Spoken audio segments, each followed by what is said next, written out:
D'abord, permettez-moi de remercier le ZEPES ainsi que tous leurs partenaires quand même pour l'excellente initiative donc de former les jeunes de Saint-Louis, mais également de les outiller en vue de leur insertion dans le métier de l'entrepreneuriat.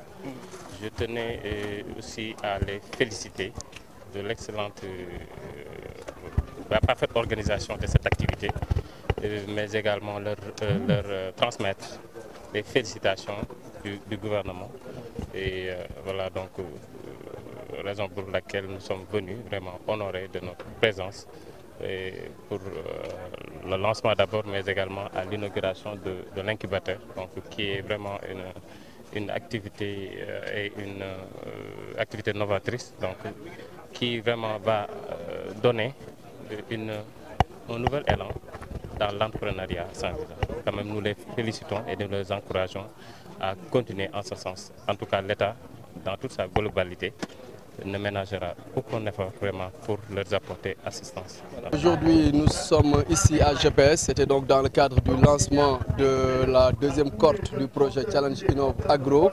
Donc, un cohorte de 30 jeunes qui sont formés en agriculture et en aviculture.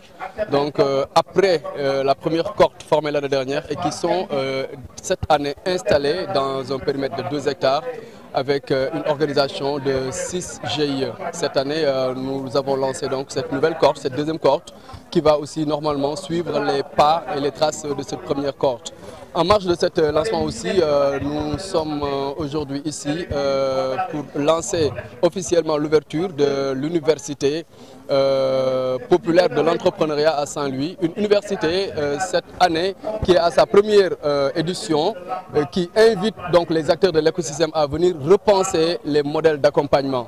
Donc vraiment partager avec tous les membres de l'écosystème et les entrepreneurs sur les modèles qui marchent, ce qui marche, ce qui ne marche pas, les attentes, les difficultés, mais surtout le partage des expériences qui va permettre à tous les incubateurs aujourd'hui de s'en sortir quand même enrichis avec une évaluation, une auto-évaluation, une évaluation par les pairs de leur modèle, mais aussi une amélioration de l'ensemble des modèles d'accompagnement. Donc c'est aujourd'hui une fête de l'entrepreneuriat, c'est aujourd'hui une université qui a une opportunité de réconcilier aujourd'hui le savoir et disons la demande sociale, mais surtout la vie donc de tous les jours. Donc ça a été un moment très fort en émotion, mais surtout aussi très fort en savoir, surtout par les parrains que nous avons choisis, qui ont été élevés au rang de docteurs honoris causa citoyens, donc qui sont des personnes très distinguées, remarquables et remarquées à Saint-Louis, qui ont été élevés donc au rang de ce titre-là. Merci. Ndar Media TV, la télé de Ndar.